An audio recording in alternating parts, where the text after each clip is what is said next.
Who has seen the wind? Neither you nor I. Wind played a major role in the birth of tea. If you are addicted to and in love with your favorite Darjeeling tea, remember, you can blame it on the wind.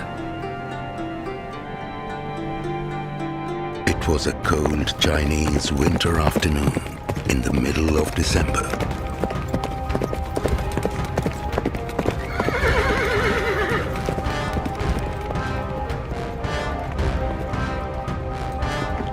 The wind was unusually strong, and His Highness, the Emperor of China, Shen Nung, had closed his eyes for a quick siesta, returning after a long hunting trip to the mountains.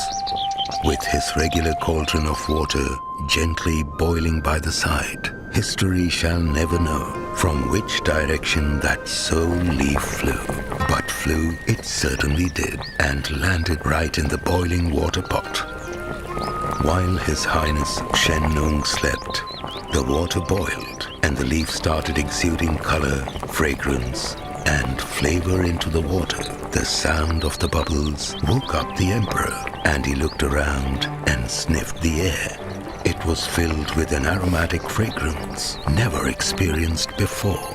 He slowly looked into the pot and was amazed to see a golden-colored liquid bubbling. He poured himself the exquisitely fragrant water with a beautiful golden wine color into a cup, inhaled the aroma, and he was transformed immediately and transported to another world. He felt warm and invigorated, and the word cha came out of his mouth, and thus tea was born. And the rest is history. Emperor Shen Nung immediately realized that he had stumbled upon an earth-shaking discovery. He promptly started its plantation and protection in complete secrecy. Slowly, the beverage started reaching out to the world. It is said that tea was regularly served in the courts of Emperor Ashoka and King Harshvardhana. It was a moment of truth and the first step towards a journey that transformed history, habits, and lifestyles. This was the humble birth of the most legendary, popular, and second most loved and consumed beverage in the world after water, which every fourth person on the planet drinks and savors.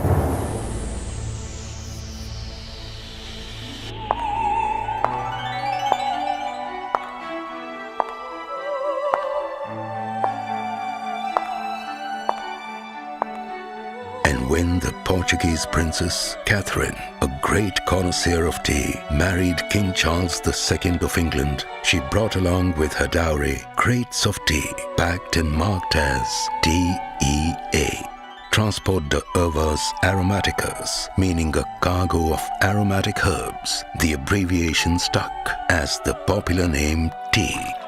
It was Portugal's trade with China that had introduced tea to Portugal, and Catherine in turn introduced it to the British in the form of her highly popular and well-attended afternoon tea parties. Soon, tea drinking became a ritual in Britain.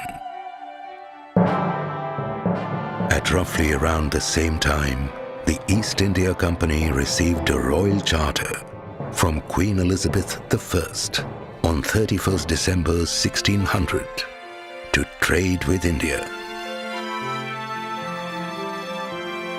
It wasn't long before the English got so fond of tea that it became an obsession, thanks to huge exports of tea by the East India Company. But everything was not hunky-dory.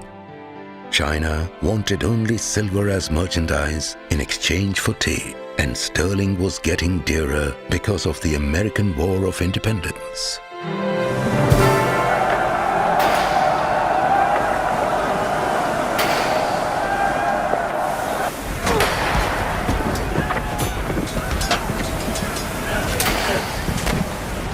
This led to illegal trading of opium with China against tea, where payment to the East India Company was made in gold. In turn, the company paid for tea imports from China in silver. But soon, the Chinese banned opium, and that led to the famous Opium Wars. Finally, the East India Company's monopoly of tea trade with China was ended by Lord William Bentinck through the Charter of 1833.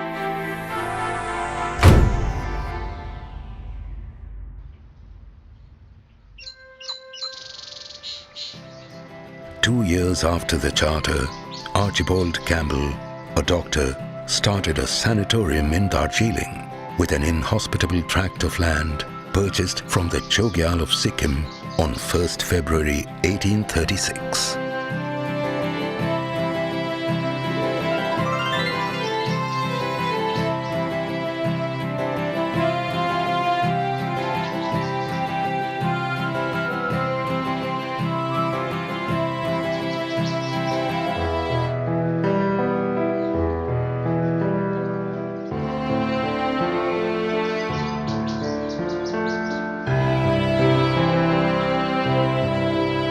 Darjeeling then had a population of only 100 tribal lepchas. It took Campbell less than a decade to transform it to a bustling hub of 10,000 lepchas, which was to become the backbone of the labor required in tea plantations. The situation was now getting ripe for plantations to start in India.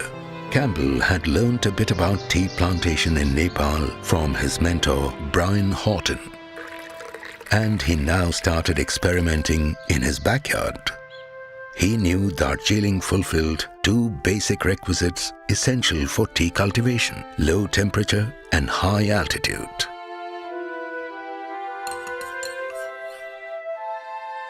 Tea grew rapidly in favorable climate of Campbell's backyard, but something was missing.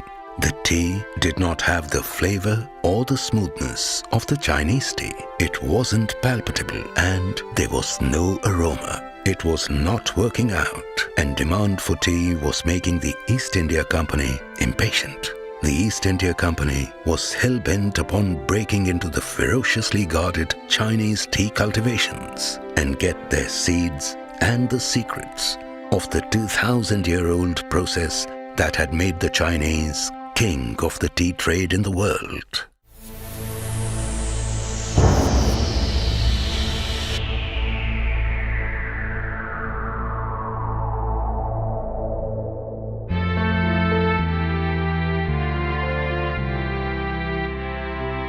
The opportunity presented itself in the form of Scottish botanist Robert Fortune, who literally changed the fortune of the East India Company. He became the mastermind of what became famous as the Great Tea Robbery. In 1848, after taking over the company, the newly christened British East India Company sent Robert Fortune on an undercover mission to steal the secrets of the tea cultivation and processing from China, disguised as a fair Mandarin Chinese man. Fortune traveled far and wide to the deep hinterland of China's tea gardens and manufacturing units, which was out of bounds to the public, particularly foreigners. He lived undercover for over 4 months, and then his patience paid off when one fine morning he became the first foreigner to set his eyes on the 2,000-year-old tea manufacturing secret.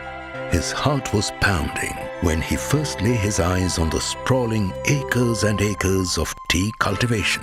Exposure would have led to instant death. As he gained courage, he extensively explored the tea gardens, collected samples, and made copious notes before returning to Shanghai in January 1849. It was sheer luck that he made 3 trips to China undetected in what can only be termed as an atrocious adventure with a high risk factor. In that short period, Fortune worked night and day with dogged determination and collected a whopping 13,000 plants and 10,000 seeds.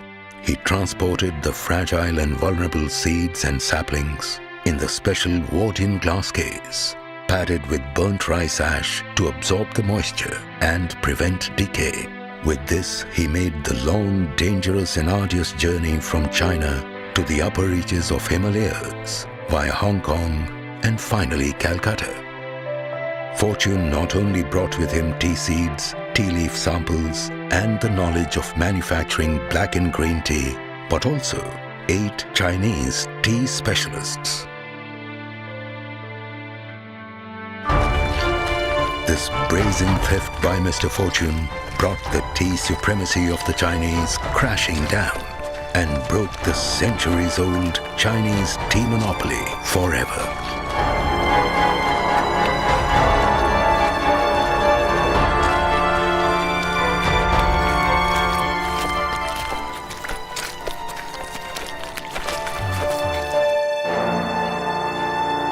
Within a span of 140 years, from one tea garden the numbers grew, and there are now roughly over 10,000 tea gardens.